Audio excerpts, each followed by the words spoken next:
Coming up, if he's going to scare off, it's better to know now. So pull up the big girl pants and get it done. Have that conversation. You can do it. That is the point. The right kind of guy wouldn't mind. Stop it. Well, that would be a problem. This is a judgment-free zone. Absolutely. And we're all guilty of doing that, to be fair, at times. Especially me.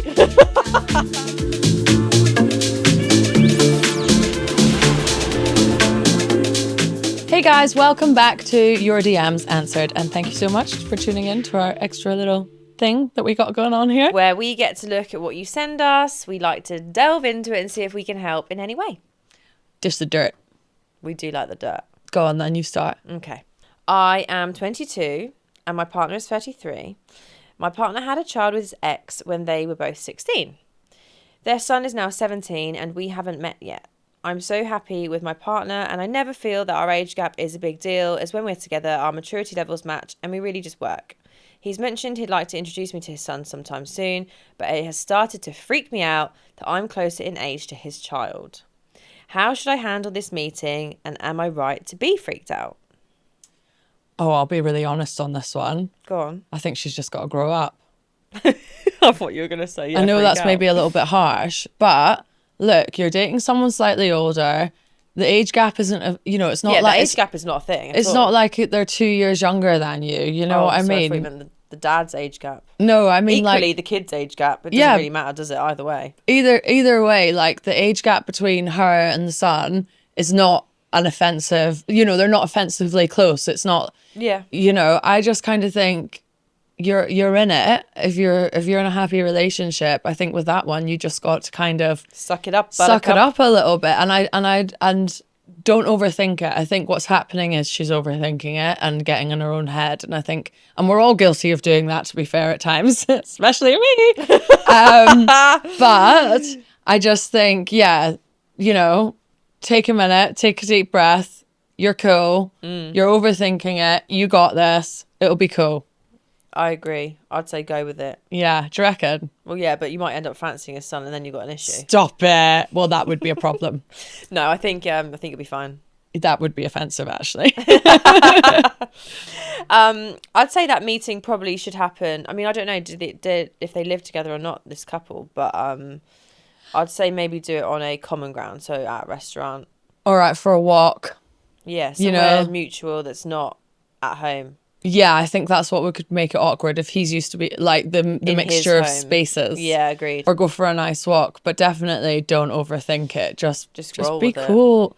Anyway, okay, next one. My partner's 40 and pretty casual about having children in his life. I'm 37 and think I probably want to have a baby in a few years, but I'm scared that having this conversation with him will scare him off, and then I will have to go back to the dating apps and to start all over again.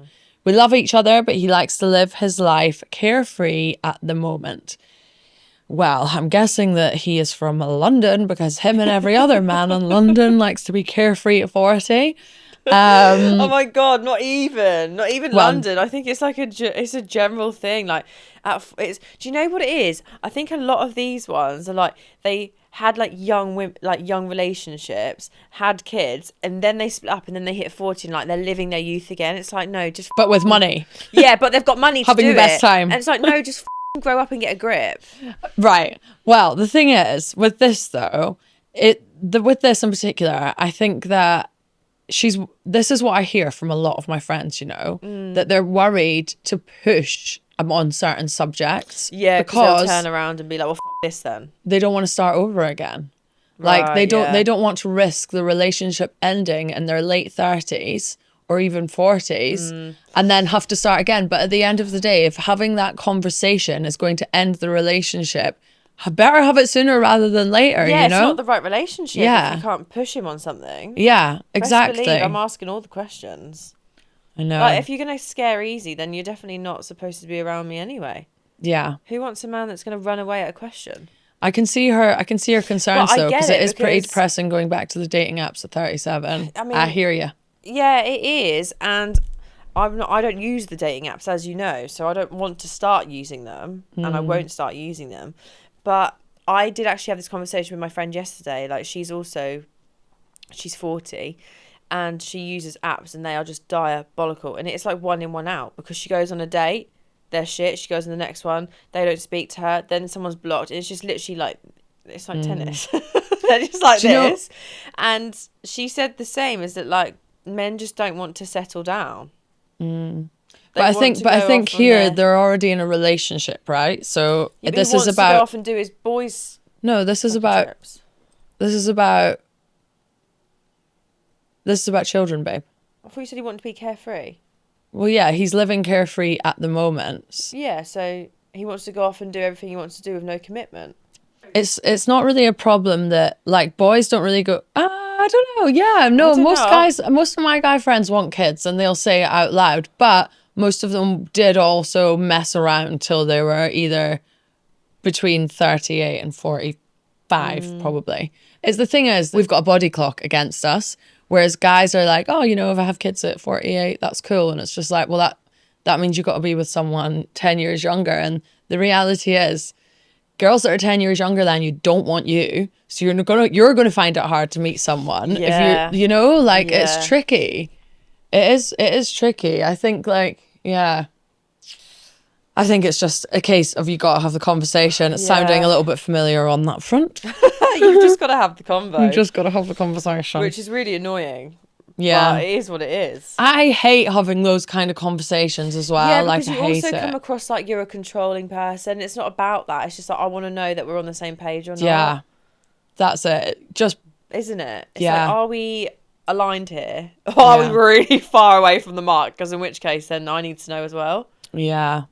It's really, really tricky. But I think at the end of the day, if he's going to scare off, it's better to know now. So pull up the big girl pants and get it done. Have that conversation. You can do it. Yeah, just go for it. Go on then, babe. Should you do the next one? Cool. So, this is for you. I'm 29 and freezing my eggs next month. Cute. I haven't told my boyfriend yet because I'm worried he'll think I'm being too intense about the future. I want to be proactive. How do I explain this without making it feel like an ultimatum? Oh, bless. Yeah, that's such a really, shame. Big thing for her to choose to do, though. I think it's awesome. And it's actually like a really, really good age to do it. Yeah. And actually, I've got so many friends that have frozen their eggs. And my best guy friend met his now girlfriend, who's a little bit younger, when she was freezing her eggs. And she's a doctor. And she's just so like, says it. So she was great when I was going through it. But she was like, I think they'd been on 3 dates, and then she was like, by the way, she's Irish. By the way, I can't see you for 6 weeks because I'm freezing my eggs. Was that a good Irish accent? That's not too bad.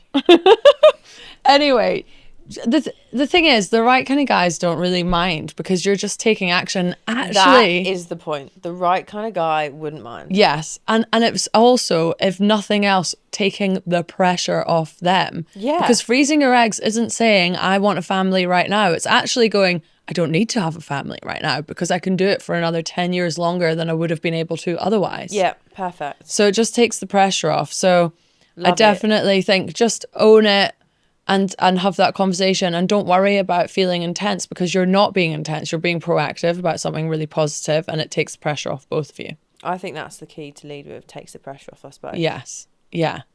Yeah, you're right. Which is good. Lead with that. It's great, yeah. Okay, I've got one more. Go on then, give me one. I'm a single mum of a 1-year-old. My husband left me when I was 8 months pregnant. Oh, and I had to move back in with my mum when I had my baby. I'm now divorced and feeling ready to meet someone new, but most men my age, 37, either have kids of their own and don't want any more, or they've decided they don't want kids. Should I hide the fact that I have a child until I can trust a potential new partner? I mean, I personally wouldn't ever hide that. And also, I've also got a few friends who are in similar situations to this, or maybe even a little bit older. Like one of my friends, she's got 2 kids. She got divorced 1.5 years ago, and she was single for a while, and she dated people. I'm not sure if she told them about the kids, but eventually she met this guy who also has a child and was separated, and like now they've got this beautiful relationship together. Yeah. So I just think with that, like there are plenty of other single mums and dads out there sort of going through the same thing. Like, let's face it, more than 50% of people get divorced now. So, you know, the numbers aren't against you anymore. on that front in terms of other people having been through something similar and being understanding towards it. I think also, like, if that person that they're telling is emotionally intelligent, they'll be able to accept that and understand that. Yeah. And hold space for that person to have said it. Yeah. It's not negative, is it? Yeah, and let's face it, we only really want to be someone who's emotionally capable of dealing with those things, because if it's going to be longer term, you need them to be able to understand you. Yeah. Yeah. Definitely. There are a lot of wrong ones out there, unfortunately, but there are also lots of good eggs as well. They're all at the back of my roster. Alex is familiar with every single one of them.